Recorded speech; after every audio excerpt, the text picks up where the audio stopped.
Hello and welcome back to UIE TV channel. Please subscribe our channel to get further videos automatically in your inbox. James Cameron's dialogue in Titanic is actually great. Why the director's off-mock script is the king of its own world.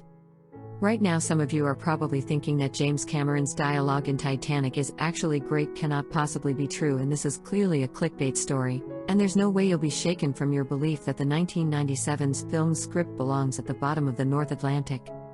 But you might be surprised by the time you finish reading this. Because you can be blasé about a lot of things, but not Titanic, which 23 years after its release rightfully remains a pop culture masterpiece and, in fact, contains some rather terrific writing. Titanic's dialogue is, among some, notorious.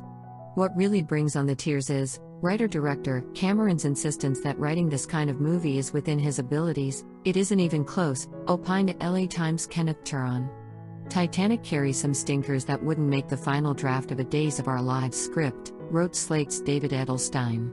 Loads of blockhead dialogue, Penn Salon's Stephanie Zacharek.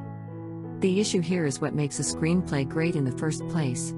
When movie fans think of great dialogue writers, one of the first names that come to mind nowadays is Quentin Tarantino, who has such stylized, witty dialogue.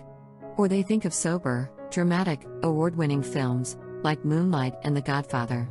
In other words, we tend to think dialogue is great when it shines with originality, personality, and has a beautiful deft touch that's pleasing to the ear.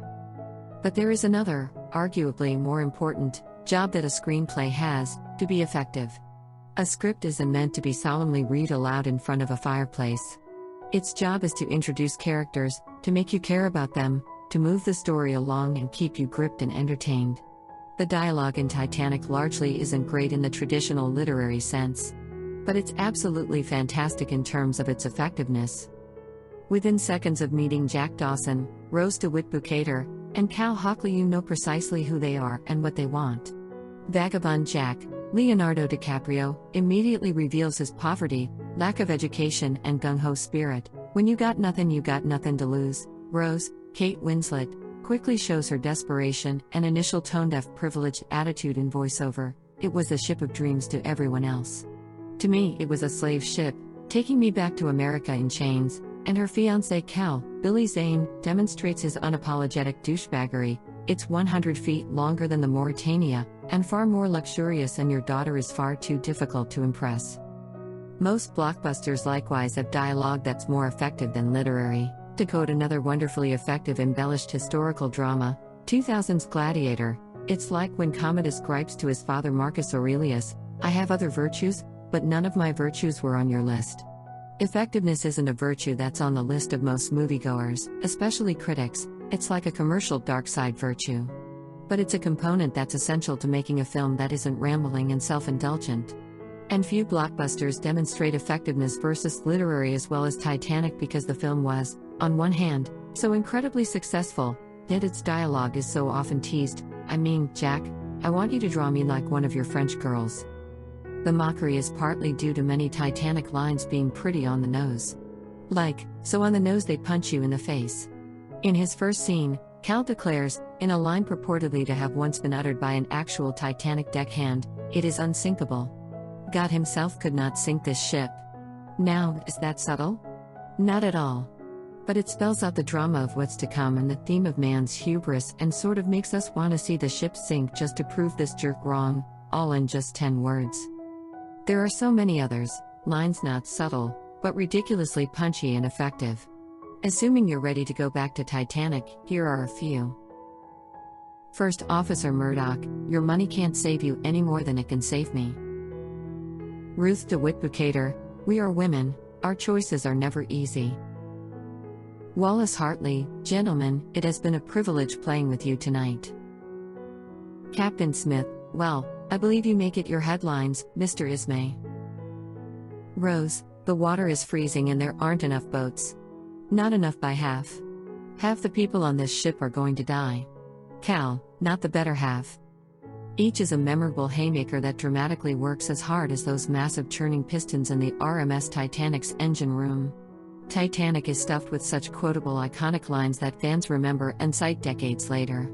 That sort of legacy is arguably preferable to those of so many esteemed well-written dramas that come and go each year where you can't recall a single thing that any character said. Author Alex Reisman of the Small Worlds books recently wrote a lengthy and lovely essay about how much just one of those lines, the Hartley quote, has impacted him, particularly while struggling with COVID-19 symptoms, the immeasurable truth that while the tragic beauty of the music on the sinking ship is, yes, tragic, that doesn't mean we should forget it is still beautiful. George Lucas' script for 1977 Star Wars, A New Hope falls into the same category, ridicule dialogue that's nonetheless effective, quotable, fun and, every once in a while, profound. Now, one might counter that a highly effective script in a summer blockbuster can exist without containing any outright groaners like those Titanic is known for. Back to the Future, for instance, is regarded as a perfect script yet doesn't have a literary bone anywhere in it.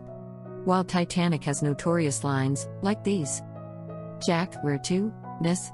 Rose, to the stars. Rose, it doesn't make any sense. That's why I trust it. Rose, my mother looked at him like an insect, a dangerous insect, which must be squashed quickly. Woof woof her. But Titanic operates on its own level of melodrama that most movies could never pull off. It has a specific tone and wavelength, an odd mix of retro Hollywood and 1990s modern that shouldn't work, yet somehow does. A film's success isn't everything, of course, but it's not nothing, either, and Titanic didn't become the highest-grossing film of all time and win the Oscar for Best Picture if the film's spine, its script, wasn't doing almost everything right. It may not be to your taste, but it's tough to argue that it didn't work. Also, there are a few lines in Titanic that I would defend as being of solid literary quality too. Such as this. Rose, I don't even have a picture of Jack. He exists now only in my memory.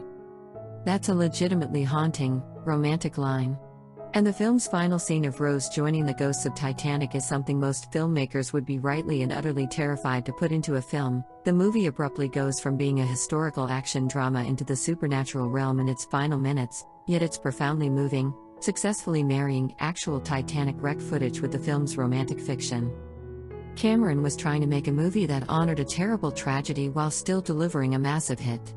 Unlike some box office smashes that flash brightly then fade, Titanic continues to have an ocean of fans who love the movie for precisely what it is. Titanic's script, one might say, has never let go. Thanks for watching Universal Information and Entertainment TV. Please like and subscribe our channel for more updated videos, news, information and entertainment. See you in next video. Stay tuned.